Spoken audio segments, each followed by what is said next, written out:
আমি তাকে বাংলাদেশের পক্ষ থেকে অশেষ ধন্যবাদ জানাচ্ছি।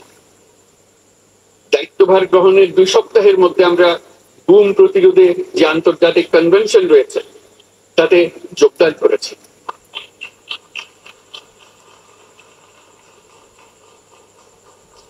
এর আশু বাস্তবায়নের জন্য প্রয়োজনীয় দেশীয় আইন ও বিধি প্রণয়নে আমরা এখন প্রক্রিয়া শুরু করেছি। বাংলাদেশে বিগত 1.5 শতকে গত 1.5 দশকে যে সমস্ত গুমের অভিযোগ রয়েছে সেগুলো তদন্ত করার জন্য একটি তদন্ত কমিশন এই মুহূর্তে কর্মরত আছে। মানুষের আস্থা আত্মবিশ্বাস ফিরিয়ে আনতে এবং নির্মম অতীত যেন আর ফিরে না আসে কোনোদিন, সেই জন্য আমরা কিছু সুনির্দিষ্ট খাতে সংস্কারকে অগ্রাধিকার দিয়েছি। সেই লক্ষ্যে আমরা বিদ্যমান নির্বাচন ব্যবস্থা, সংবিধান, বিচার ব্যবস্থা, জনপ্রশাসন, আইন শৃঙ্খলা ব্যবস্থা সংস্কারের জন্য স্বাধীন কমিশন গঠন করেছে। সংবাদপত্র ও গণমাধ্যমের সংস্কারের জন্য পৃথক কমিশন সহ আরো কয়েকটি বিশেষ বিষয়ে কমিশন গঠন প্রক্রিয়াধীন রয়েছে। ব্যবসা বাণিজ্যে অনুকূল পরিবেশ সৃষ্টির লক্ষ্যে আমরা ব্যাংক ও আর্থিক খাতের ব্যাপক সংস্কারের উদ্যোগ গ্রহণ করেছি। কোনো বিদেশি ব্যবসা বা বিনিয়োগ যেন ক্ষতিগ্রস্ত না হয় তা নিশ্চিত করতে আমরা বদ্ধপরিকর। এসব সংস্কার যেন টেকসই হয়, দীর্ঘমেয়াদে নিশ্চিত করতে এবং অবাধ ও নিরপেক্ষ অংশগ্রহণপূর্ণ নির্বাচনের জন্য উপযোগী পরিবেশ সৃষ্টি করতে আমরা কাজ করে যাচ্ছি। গণতন্ত্র, আইনের শাসন, সমতা, সমৃদ্ধি অর্জনের মাধ্যমে একটি ন্যায়ভিত্তিক সমাজ হিসেবে আত্মপ্রকাশের অভিপ্রায় বাস্তবায়নে আমি বাংলাদেশের প্রতি আন্তর্জাতিক সম্প্রদায়ের সমর্থন ও গভীরতর সম্পর্ক গঠন করার জন্য আহ্বান জানাচ্ছি।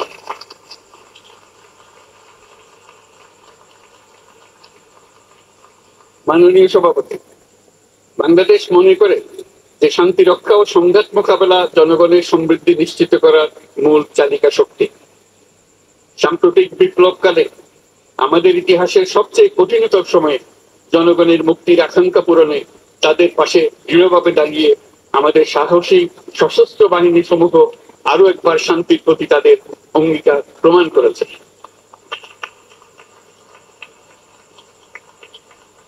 এটা সম্ভব হয়েছে শান্তি রক্ষায় আমাদের অঙ্গীকারের কেন্দ্রবিন্দুতে মানবাধিকারকে স্থান দেওয়ার ফলে। জাতিসংঘের পিস বিল্ডিং কমিশনের সূচনা লগ্ন থেকেই শান্তি রক্ষার মতো শান্তি বিনির্মাণেও বাংলাদেশ সমান অঙ্গীকার ব্যক্ত করে এসছে। আমাদের দিনগুলোতে আমরা জাতিসংঘের শান্তি রক্ষা কার্যক্রমে আমাদের মূল্যবোধ ভিত্তিক অবদানের ধারাবাহিকতা রক্ষা, সমুন্নত ও প্রসারিত করতে বদ্ধপরিকর।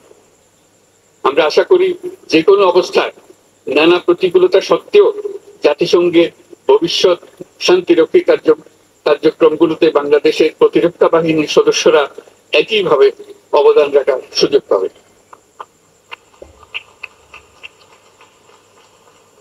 মাননীয় সভাপতি, আমাদের সকলের বাসস্থান এই পৃথিবী। বৈশ্বিক অগ্রাধিকারগুলোকে সঠিকভাবে নির্ণয় করতে আগ্রহী।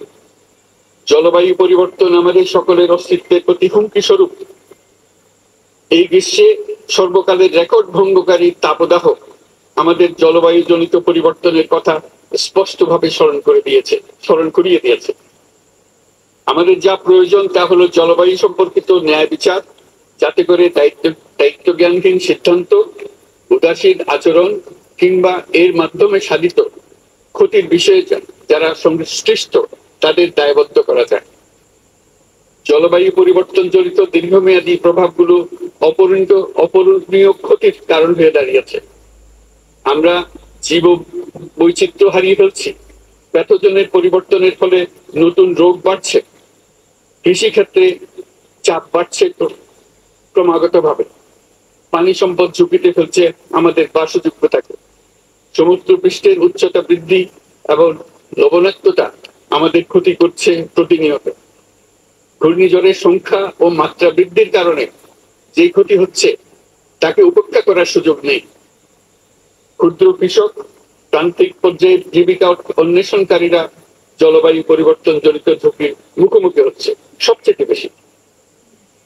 আমি আজ এই বিশ্ব সভায় যখন কথা বলছি তখন বাংলাদেশের পূর্বাঞ্চলে 50 লাখেরও অধিক মানুষ তাদের জীবদ্দশায় হওয়ার সবচেয়ে ভয়াবহ বন্যা মোকাবেলা করে যাচ্ছে। মহাসচিব গুতেরেস আমাদেরকে দেখিয়েছেন যে বিদ্যমান পরিক্রমা অব্যাহত থাকলে বিশ্বের গড় তাপমাত্রা 2.7 ডিগ্রি সেলসিয়াস বৃদ্ধির দিকে অগ্রসর হতে থাকবে। তাই বাংলাদেশের মতো জলবায়ু ঝুঁকিতে থাকা দেশগুলোতে অভিযোজনের জন্য ব্যাপক বিনিয়োগের আহ্বান জানাচ্ছি।